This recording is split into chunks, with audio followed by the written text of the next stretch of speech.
bayangkan Anda tuh dosanya sebanyak apa sampai malam ini. Saya cuma pengen Anda ingat aja, dosa pada ibu Anda itu berapa banyak? Dosa pada ayah Anda, ibu yang pernah mengandung, ibu yang pernah melahirkan, ibu yang menangis darah, mendoakan Anda di malam hari, yang tersakiti dengan kata-kata Anda, yang dengan perilaku Anda, kadang-kadang nangis sendirian di malam hari, nggak pernah pengen kelihatan anaknya, kadang-kadang minjam sana sini untuk membuat Anda bahagia dari sejak kecil, yang kadang-kadang setelah Anda dewasa tidak pernah mengingatnya, bapak Anda. Silakan cek. Istri Anda, anak-anak Anda. Maaf, yang kerja di rumah Anda, yang kerja di kantor Anda, teman Anda, tetangga Anda. Berapa dosa yang pernah dikumpulkan?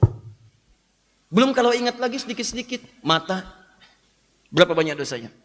Berapa kali Anda menangisi mata yang pernah berbuat dosa dalam sehari? Nabi aja istighfar 70 kali paling sedikit sebelum tidur. 70, 100, 70, 100. Berapa kali Anda pernah menangisi lisan Anda yang berbuat keliru? Berapa kali Anda menangisi kaki Anda yang bermaksiat saat di malam hari? Bermaksiat saat di siang hari? Bermaksiat di sore hari? Bermaksiat di siang hari? Berapa kali Anda pernah merenungi diri Anda? Sedangkan Anda menginginkan surga. Demi Allah saya katakan, ada peluang bagi Anda untuk mendapatkan semua ampunan yang dirindukan itu. Kalau ditanyakan jujur dalam setiap kesempatan, hampir nggak pernah ada yang menjawab nggak punya dosa. Saya sampai terakhir datang ke satu tempat, saya tanya siapa yang nggak punya dosa, nggak ada yang berani ngangkat. Siapa yang dosanya sedikit, diam. Siapa yang dosanya kemudian menengah, nunduk. Siapa yang dosanya banyak, ngangkat. Ngaku banyak dosa, tapi ketika saya tanya siapa yang pengen masuk surga, semua ngangkat. Aneh nggak tuh? Pengen ke surga, kata Ali bin Abi Thalib radhiyallahu taala anhu, manusia itu memang agak aneh. Anehnya luar biasa. Pengen ke surga, tapi mengerjakan amalan yang menjauhkan dia dari surga. Nggak pengen ke neraka, tapi menekuni amalan yang menjerumuskan dia ke neraka. Bagaimana Allah bisa memberikan kemuliaan? Saya ini Adi Hidayat, kalau ingat-ingat dosa, rasanya susah masuk surga. Tapi kalau ingat rahmat Allah gitu, ada karunia, ada rahmat Allah, Allahu Akbar, ada harapan kita di situ. Coba dah ingat-ingatin Nabi Adam alaihissalam. Cuman sedikit, nyicipin sebagai contoh, nyicipin buah kulis sedikit keluar dari surga. Kita ngaku dosa banyak, pengen masuk. Bagaimana kemudian cara menyelesaikannya? Allah turunkan ini Ramadan untuk mengampuni dosa. Antum nggak puasa juga. Jadi maksud saya gini, ini Allah tuh kurang sayang apa? Nih saya ampuni dosa nih, semua lengkap, pahala saya gandakan. Turun Ramadan, orang yang sudah wafat, kalau diberi kesempatan pengen lagi hidup, ya Allah saya pengen, wafat gak dapat Ramadan. Ente dikasih gak mau ngambil. Jadi Allah tuh perlu bagaimana lagi mengampuni dosa Anda? Saya tuh suka pelan.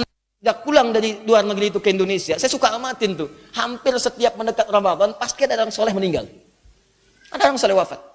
Rajab ada yang wafat, Sya'ban ada yang wafat. Satu-satu gitu.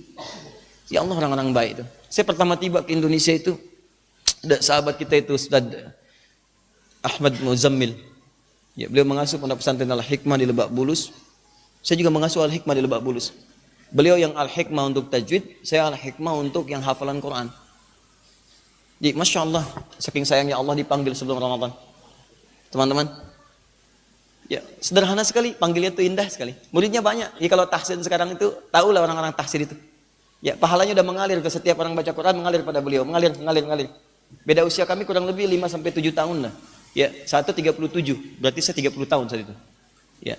Jadi yang paling menarik, panggil pulang. Indah sekali. Kalau nggak salah itu hari Kamis dah, setelah sholat subuh. Cuman bersin 2 kali. Hasin. Ya ayyatuhan nafsul mutmainnah. Irji'i ila rabbika radiyatan maradiyah. Fadkhuli fi ibadi wa dkhuli jannati. Ahmad Muzammil lagi pulang. Dosa kamu udah dikit, pahala kamu udah banyak. Ajal kamu sudah tiba. Setiap murid-murid ini tahsin, yang ribuan orang itu pahala mengalir untukmu.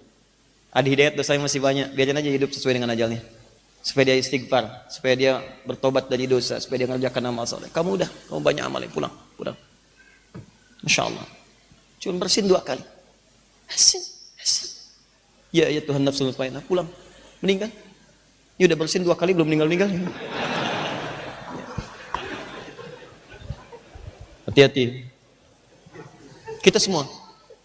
Karena kita nggak tahu apa sebabnya. 2-3 tahun lalu ada seorang kakek. Saya juga luar biasa itu. Kakek ini dahsyat teman-teman. Saya nggak perlu sebutkan lah tinggal di mana, tapi saya bertemu dengan beliau. Itu di mana kisahnya bisa kita pahami. Kakek tinggal di satu daerah tertentu, masuk ke dalam, tiba-tiba datang orang bagian dari Timur Tengah. Datang ke tempat itu, bilang sama kakek itu, saya pengen bangun masjid di sini, yang merawat harus Anda.